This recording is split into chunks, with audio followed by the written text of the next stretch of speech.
It's a beautiful day in the neighborhood. This is a 2011 M56, and today we're going to replace our air filters. Two of them. This is the Nissan or Infiniti part number.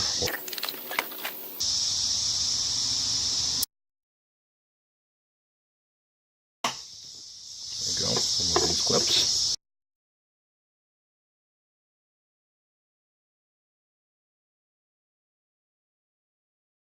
Okay, and then this thing, pull it from the back, up and out.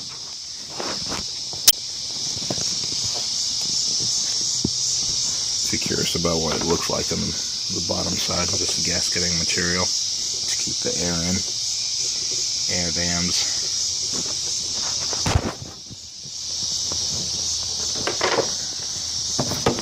I did my best to remove all the armor roll that was on it.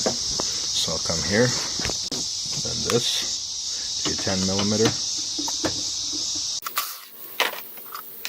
Now you have this section exposed. Pull the mass airflow sensor, plug, well, at the bottom if you can. Just squeeze in the clips. I might be able to do it better with the thing already out. Or maybe use my tool here.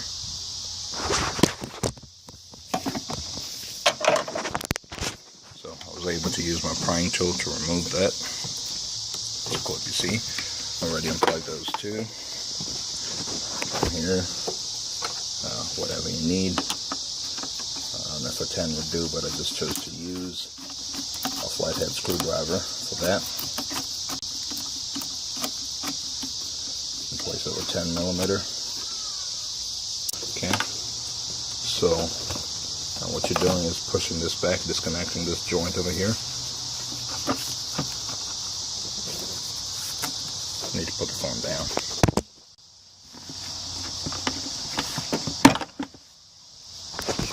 Okay, so all I did was pull this up, and now you want to pull this end up.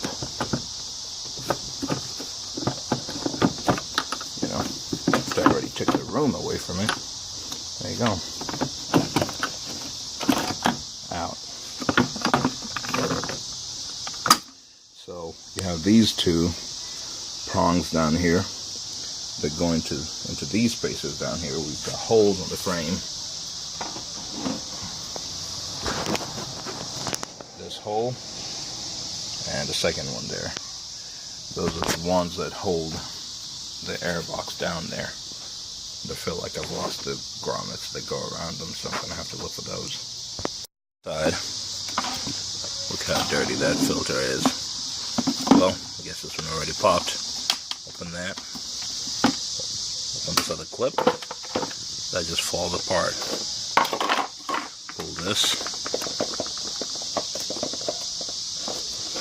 So you'll understand once you see the way this is set up over here. With these two holes in this end, you can't just pull this part out of the car. Best chance is just pull this one out of the car, but might as well just pull them all out, both out, and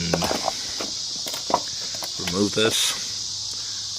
Yikes, that's an original Nissan part. I really don't know how old this thing is, but it's dirty. It's really dirty. Okay, so I'll get the new one. Actually, I'm gonna wipe this thing down first with the paper towel.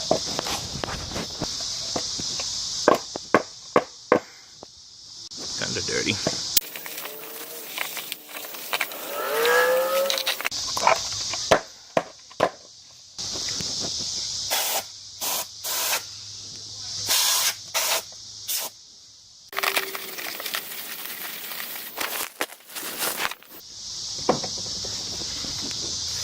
Okay, set the other one in there.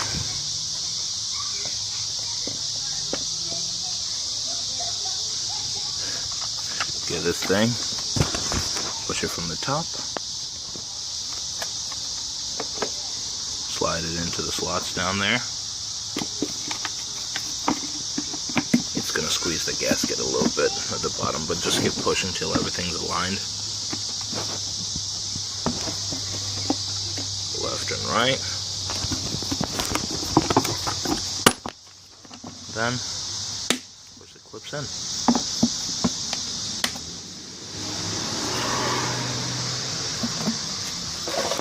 At this point, installation is the reverse of removal. So get those two pins aligned with those two holes, and it's really bothering me. I really have to find those plugs, those grommets, the spacers or whatever. Put this into the hole.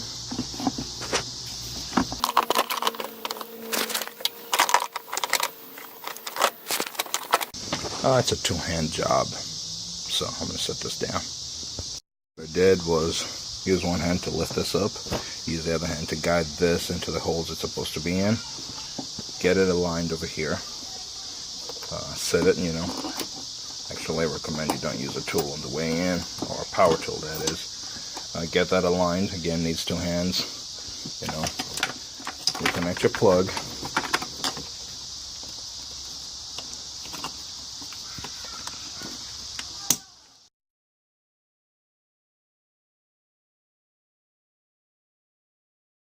actually just looking at the bottom of it, I'd say the plug, the grommet, definitely existed on the other side. This is what it looks like.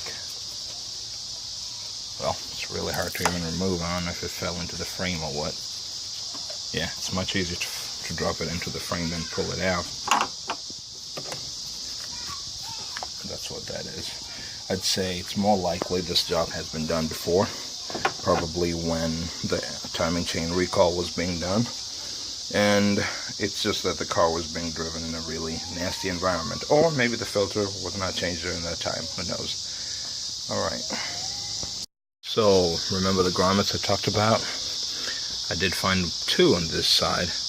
One had fallen, well, one was still there sitting where it was supposed to be, the other one had fallen into that hole over there. So what I did was got a wire hanger and basically just scooted it around in there till I got the middle point, pushed the wire hanger in there, the coat hanger in there, and when you do that, you're gonna either grab it like this or upside down. I think this one worked better for me. Did I just lose it? I'm gonna find that fairly easily. So grab this, pull it up, and once it got here, I used my long nose pliers to pull it up. Success. So now let me go find the one I just dropped.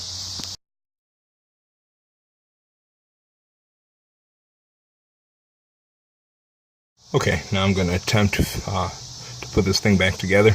Hopefully you can see it. No tripod right here. So I managed to get all four of these things. Probably not necessary, but cuts down on the vibration and noise.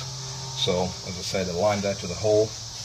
This off to the side, and go ahead and lift this. It's flexible. You got the accordion thing working for you.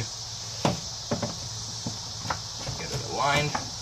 It's much easier this side because you don't have all that other stuff to navigate, like the windshield washer reservoir over there. So get it aligned over here, and it's in. Then I'm using my hands at the bottom to find the holes.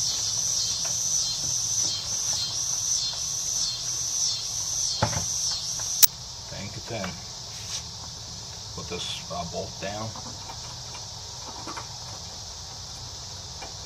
Just hand thread it first.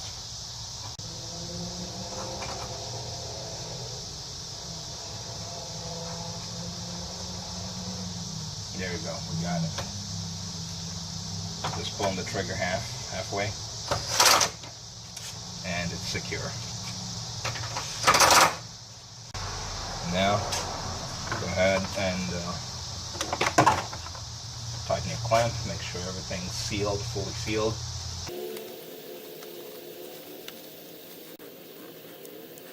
Alright. You have a knob over here, a little rubber bung to help you keep the clamps in place. So that's sealed, everything's good. Go ahead and install your plug. This plug right here, that's what I installed. Put that back on. And that's done. I'll put this back down so it doesn't dance around. I see this. It's the kind of job you do once or twice. It looks so easy. But you really start considering one of those aftermarket solutions like short ram filter or something like that, they're right there. You don't have to deal with all that. It's the kind of thing I don't do that often. I don't mind keeping it stock. Yeah, and I'll be doing an oil change later. That's gonna be fun. Come back here, set these,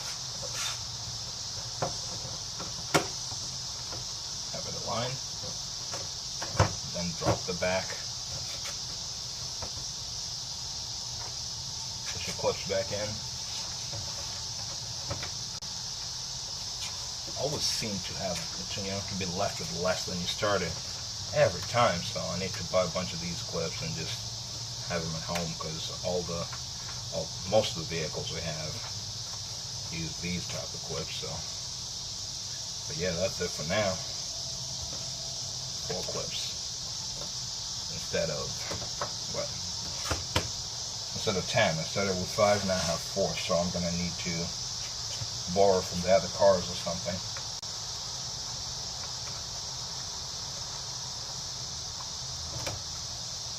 Okay,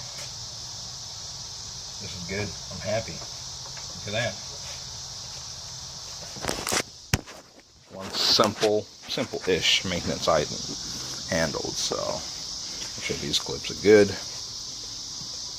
They don't push it forward. Push this one backwards. Push the other one forward. And everything is secure. Looking good. Yeah, I'm holding my dead strut with a vice grip. I'm replacing it anyway, so. I suppose if you felt compelled, you might want to do your replacement by removing the tube over here. It's really up to you. But then, just remove the cover, deal with this part of the throttle body, then this one bolt over here, then pull the whole assembly up. It really depends on what you prefer to do.